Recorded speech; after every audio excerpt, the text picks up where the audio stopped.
Shalom, selamat pagi jemaat yang dikasih Tuhan. Selamat berjumpa kembali di dalam doa pagi di hari ini. Dan saya percaya kalau kita sungguh memuji menyembah Tuhan, hadirat Tuhan akan memperbarui kehidupan kita.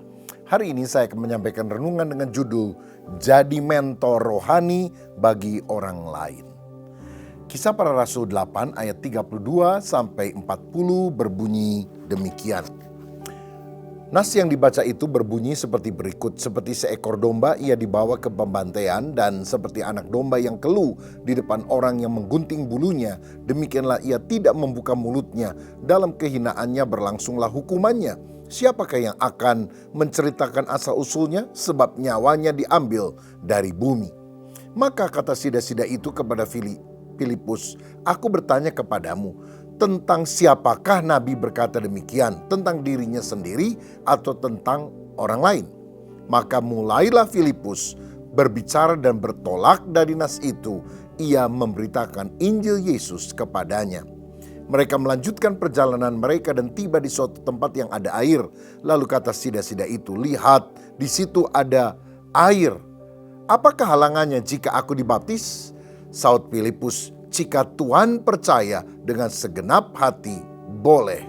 Jawabnya, "Aku percaya bahwa Yesus Kristus adalah anak Allah." Lalu orang Etiopia itu menyuruh menghentikan kereta itu, dan keduanya turun ke dalam air, baik Filipus maupun sida-sida itu, dan Filipus membaptis dia. Dan setelah mereka keluar dari air, Roh Tuhan tiba-tiba melarikan Filipus, dan sida-sida itu tidak melihatnya lagi.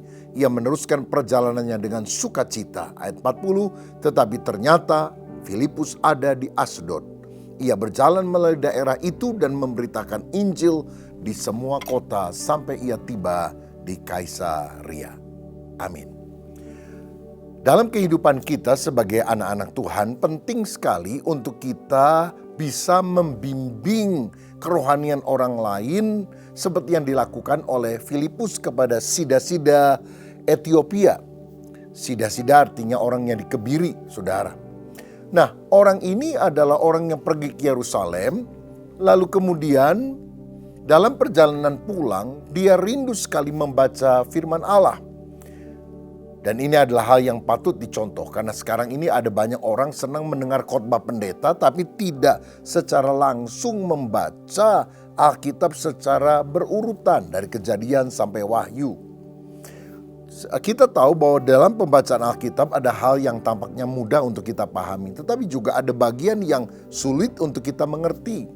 Namun sida-sida ini terus membaca kitab suci tersebut.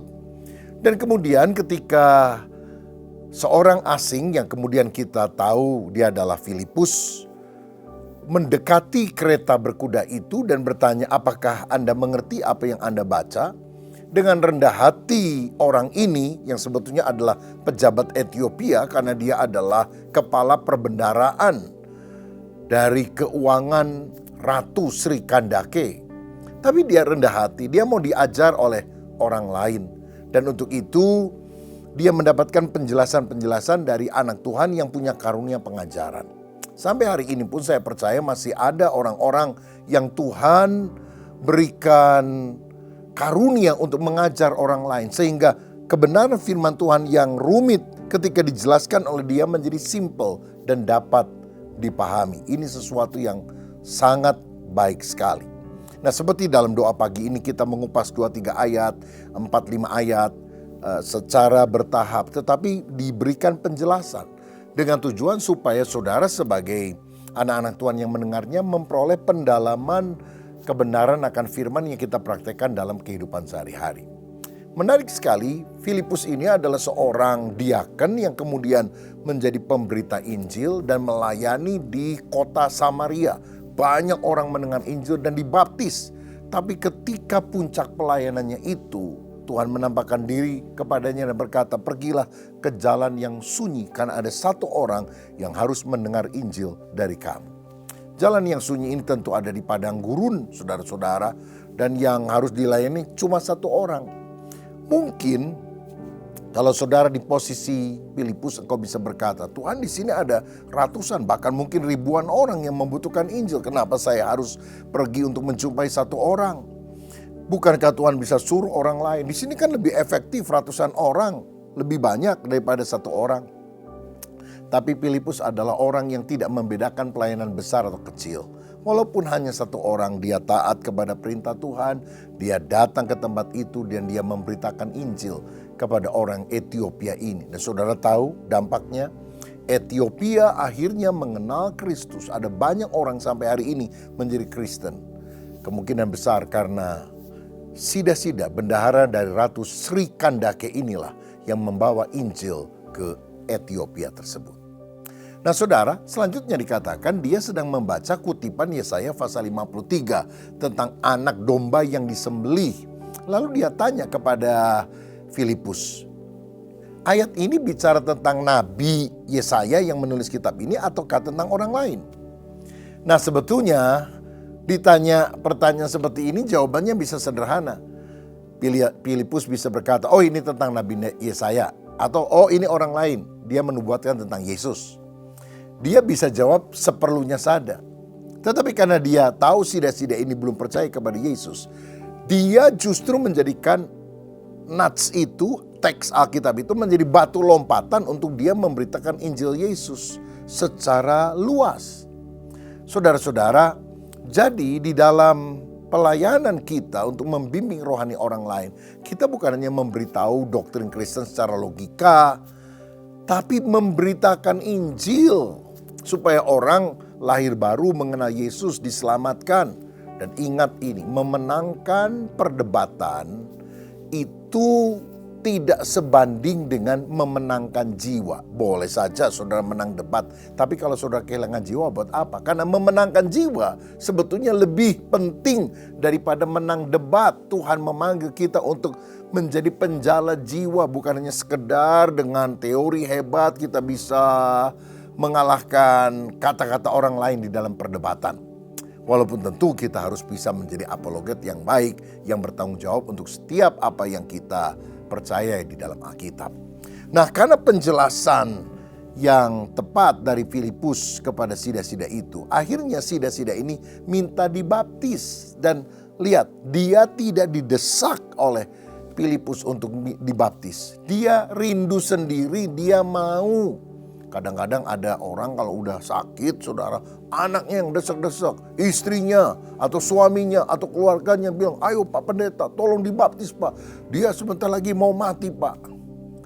Oh ini motivasi yang tidak tepat. Karena apa saudara sekalian? Dipikir air baptisan itu bisa menyelamatkan orang tersebut. Tetapi lihat, ini baptisan yang motivasinya benar. Karena kerinduan hati, bukan karena desak orang lain. Dan baptisan merupakan bukti ketaatan kita akan firman Tuhan. Sebab Yesus sendiri sebetulnya tidak perlu dibaptiskan, dia tidak pernah berdosa. Tapi dalam Matius 3 ayat yang ke-16 ketika dia minta dibaptis oleh Yohanes, dia berkata, biarkanlah hal itu terjadi karena demikianlah sepatutnya kita menggenapkan seluruh kehendak Allah. Saudara, kalau Yesus saja mau dibaptis supaya seluruh kehendak Allah tergenapi, masa kita menolak untuk dibaptis? Saudara, dan Sida-Sida ini tidak malu walaupun ada orang lain yang menyaksikan keputusan itu. Biasanya pejabat pada waktu itu bepergian tidak sendirian, tetapi disertai oleh pegawai-pegawai yang lain. Buktinya dia juga menyuruh orang untuk menghentikan kereta itu supaya dia bisa dibaptis. Berarti kan minimal ada satu orang yang mengemudikan kereta tersebut yang menjadi saksinya. Dia tidak malu karena Injil Yesus. Nah saudara-saudara, dan kemudian ayat 37 ketika Sida-Sida ini minta dibaptis, dia bilang, jika Tuhan percaya dengan segenap hati, boleh. Jawabnya, aku percaya bahwa Yesus Kristus adalah anak Allah. Nah ini berada dalam kurung karena dalam manuskrip yang lebih tua tidak ada, tetapi dalam manuskrip yang lebih baru itu nampak.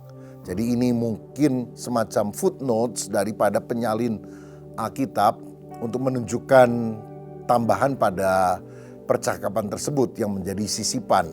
Tetapi inti daripada firman-Nya memang sudah disampaikan tentang Yesus anak domba Allah yang mau mengampuni dosa kita. Dan akhirnya Sida-Sida itu menjadi percaya. Saudara-saudara, kalau kita ini diminta untuk membaptis orang, mungkin kita akan berkata, saya bukan pendeta. Loh, gereja yang menaunginya nggak ada. Oh, kamu kan belum ikut kelas katekisasi, nggak bisa. Tetapi saudara, bersyukur karena Filipus di jalan yang sunyi itu bisa memberikan keputusan untuk membaptis orang ini. Yang penting saudara bukan berapa kali mengikuti kelas katekisasinya, tapi mengerti bahwa Yesus itu adalah anak domba Allah yang berkorban untuk keselamatan manusia. Dan kalau aku percaya bahwa Yesus adalah Mesias, anak Allah yang hidup, maka kita bisa dibaptis. Lalu dikatakan keduanya turun ke dalam air. Dan setelah selesai baptisan mereka keluar dari air. Nah, kata turun dan keluar dari air lebih mengindikasikan baptisan secara selam. Walaupun ada orang yang berkata, oh itu turun ke air cuma kakinya doang. Lalu setelah itu dia keluar lagi dari dalam air. Tetapi saudara sekalian, kita tahu bahwa sebetulnya Yesus Kristus melakukan hal yang seperti ini. Dia turun, masuk ke dalam air, lalu keluar dari dalam air. Dan ini mengindikasikan sebetulnya baptisan secara selam, karena baptis berasal dari baptiso, mencelupkan seluruhnya ke dalam air. Lagi pula, baptisan proselit Yahudi yang jauh lebih tua daripada baptisan Kristen dilakukan dengan cara menyelamkan seluruhnya. Dan kita tahu bahwa baptisan adalah tanda pembasuhan dosa, ya, seperti air yang menyucikan, mencuci kekotoran yang ada pada tubuh, begitu juga kiranya Tuhan membasuh dosa kita dengan darahnya. Dan ini melukiskan kesatuan kita dengan Tuhan Yesus. Karena Roma 6 ayat 3-5 berkata, orang yang dibaptis dia mati bersama dengan Kristus dan bangkit dalam satu kehidupan yang baru. Manusia lama sudah mati, yang bangkit sekarang adalah manusia baru di dalam Kristus. Dan tahukah saudara bahwa apa tandanya seseorang adalah umat Allah? Dalam perjanjian lama, sunat, dalam perjanjian baru adalah baptis. Jadi orang yang sudah dibaptis karena percaya Yesus tidak perlu lagi disunat. Karena tandanya dulu sunat, kini baptisan. Kolose 2 ayat 11 dan 12 mencatat itu. Dalam dia kamu telah disunat bukan dengan sunat yang dilakukan oleh manusia, tetapi dengan sunat Kristus yang terdiri dari penanggalan akan tubuh yang berdosa.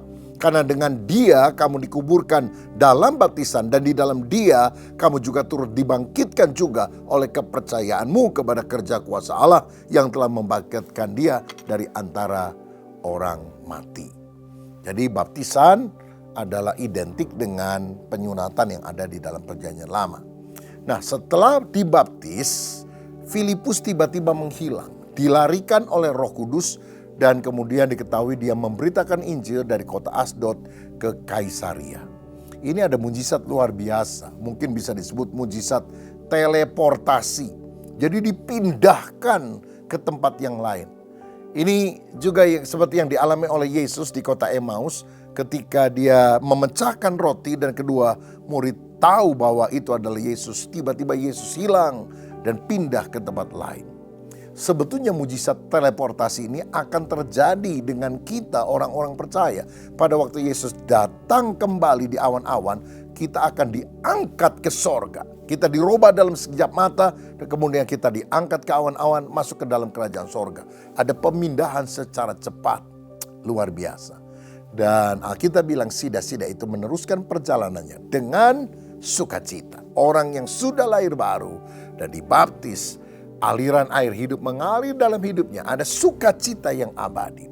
Dan tradisi gereja mencatat bahwa setelah dia sampai ke Ethiopia, dia menginjili Ethiopia sehingga banyak orang yang bertobat.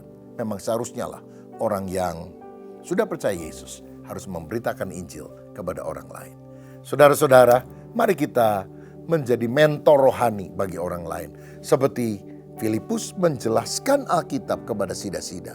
Sehingga akhirnya sida-sida bertobat, dibaptis, dan kemudian dia bisa memberitakan Injil kepada orang lain. Ada keluargamu, ada teman-temanmu, ada lingkunganmu yang membutuhkan berita Injil. Ayo jelaskan kepada mereka supaya mereka juga tumbuh dewasa di dalam Kristus. Jadi mentor rohani. Boleh ucapkan bersama, boleh catat bersama-sama. Jadi mentor rohani. Boleh diulang sekali lagi, 2, 3, jadi mentor rohani. Saya mau jadi mentor rohani. Siapa yang mau jadi mentor rohani? Membimbing banyak orang untuk mengenal firman lebih dalam. Mari kita berdoa.